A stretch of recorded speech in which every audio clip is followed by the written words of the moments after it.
La palabra con nosotras, con nosotros. Una reflexión de la palabra cotidiana en diálogo con el acontecer de la comunidad universitaria.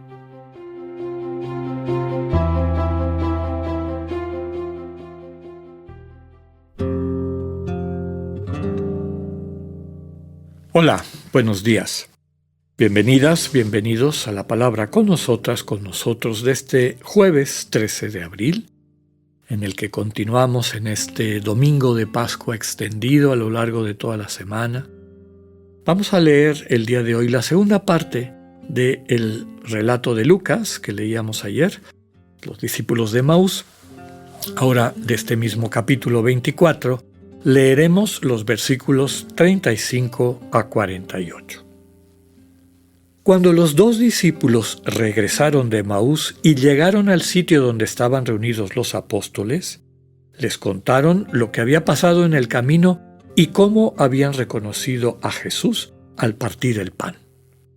Mientras hablaban de estas cosas, se presentó Jesús en medio de ellos y les dijo: «La paz esté con ustedes». Ellos, desconcertados y llenos de temor, creían ver un fantasma. Pero él les dijo: «No teman, soy yo. ¿Por qué se espantan? ¿Por qué surgen dudas en su interior? Miren mis manos y mis pies. Soy yo en persona. Tóquenme y convénzanse. Un fantasma no tiene carne ni huesos, como ven que tengo yo». Y les mostró las manos y los pies. Pero como ellos no acababan de creer de pura alegría y seguían atónitos, les dijo: «¿Tienen aquí algo de comer?». Le ofrecieron un trozo de pescado asado, él lo tomó y se puso a comer delante de ellos. Después les dijo: «Lo que ha sucedido es aquello de que les hablaba yo cuando aún estaba con ustedes, que tenía que cumplirse todo lo que estaba escrito de mí en la ley de Moisés, en los profetas y en los salmos».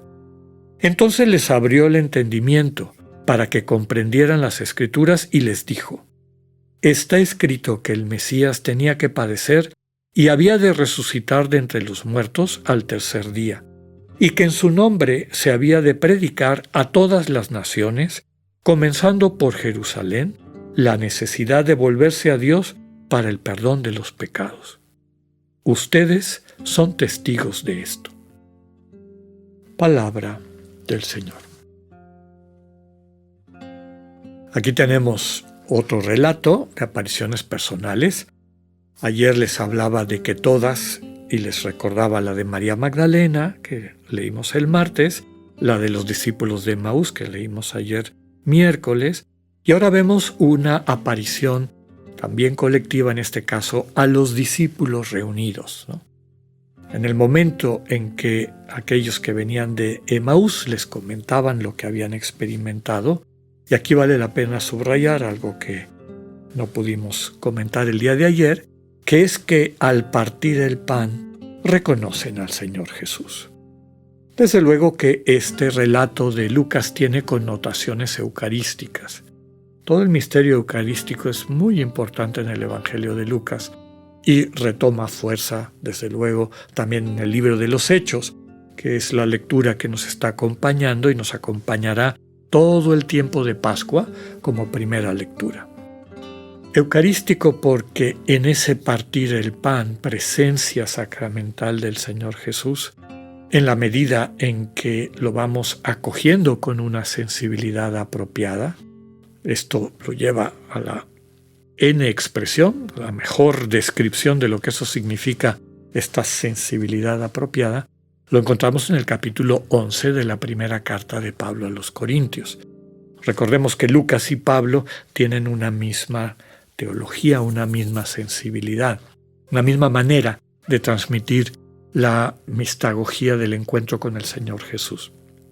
Pablo, en esa carta a los Corintios, primera carta en el capítulo 11, dice en un lugar: «Tengan cuidado cuando participan en la fracción del pan, cuando comen, comparten la fracción del pan, el cuerpo del Señor. Tengan cuidado de no estar comiendo su condenación». ¿Qué quiere decir esto? Que un poquito antes dice: he oído que en las reuniones de la comunidad hay personas entonces las comunidades se reunían primero para una especie de convivencia que le llamaban el agape, donde comían, bebían en común, una especie de picnic grandote, día de campo grande, y toda esa convivencia alcanzaba su culmen en la fracción del pan, cuando compartían el cuerpo del Señor. Y les dice Pablo, me han informado que entre ustedes, en ese espacio de convivencia, hay algunos que comen y beben hasta saciarse y quedan hasta pasados de copas, y al lado hay hermanos que tienen hambre. Y de ahí se levantan y van a compartir el cuerpo del Señor. No vaya a ser que se estén comiendo su perdición. ¿Qué hay detrás de esta advertencia de Pablo? La vida sacramental, la vida de encuentro con el Señor no es magia, no es una especie de automático, mecánico. Es el cultivo de una relación con el Señor Jesús, a través de las Sagradas Escrituras, estas que hacen que el corazón se vaya calentando, ¿no? Cuando podemos meditar los evangelios, cuando conocemos al Jesús de los evangelios, no los estereotipos que a lo mejor a lo largo de la historia se han ido imponiendo, donde el Jesús que nos presentan se parece más a los príncipes de este mundo, a los reyes y poderosos de este mundo. Cuando nos encontramos y abrimos la conciencia y el corazón al Jesús vivo, al resucitado, tal como aparece en los evangelios, va creciendo en nosotros esa sensibilidad.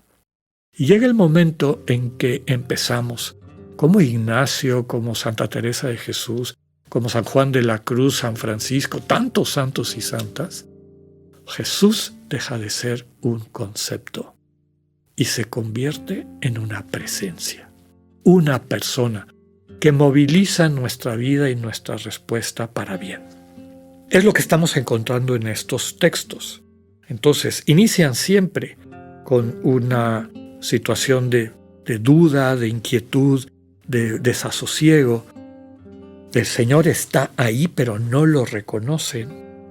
Cuando finalmente lo escuchan, porque Jesús empieza a interactuar, algo empieza a transformarse en sus corazones hasta que reconocen esa presencia, que deja de ser algo externo y se convierte en parte de su vida, en lo más íntimo de su ser, inseparable de quienes son.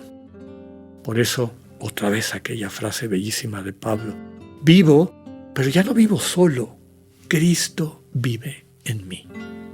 No me puedo entender, me doy cuenta de que ese estado de conciencia donde me vivía, según yo, separado del Señor Jesús, es una falsedad y finalmente es equivalente a vivir como muerto.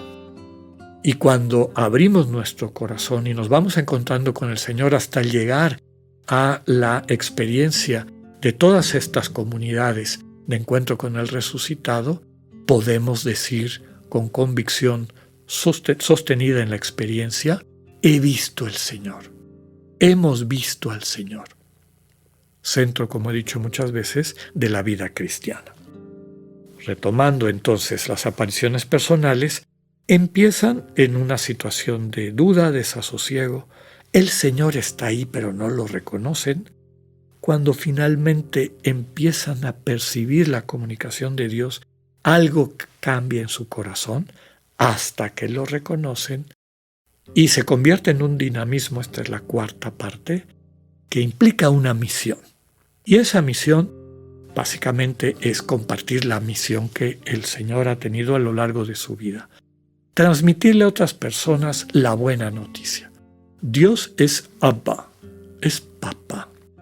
Un papá respetuoso al que es importante que abramos el corazón, es decir, le permitamos entrar en nuestras vidas. Recordemos el relato del hijo pródigo, el padre respeta, pero cuando el hijo vuelve, el propio padre toma a ese hijo frágil, roto, y lo lleva a la fiesta que está preparada para él desde el inicio. Esta misión de transmitir la buena noticia de entusiasmar a nuestros hermanos y hermanas con el Cristo vivo que hemos encontrado, que podamos dar testimonio de esa fe centrada en el resucitado a través de un amor concreto. Ese es el sentido de la misión que el Señor nos entrega a todas y a todos aquellos que hemos visto al Señor. Que tengan un buen día, Dios con ustedes.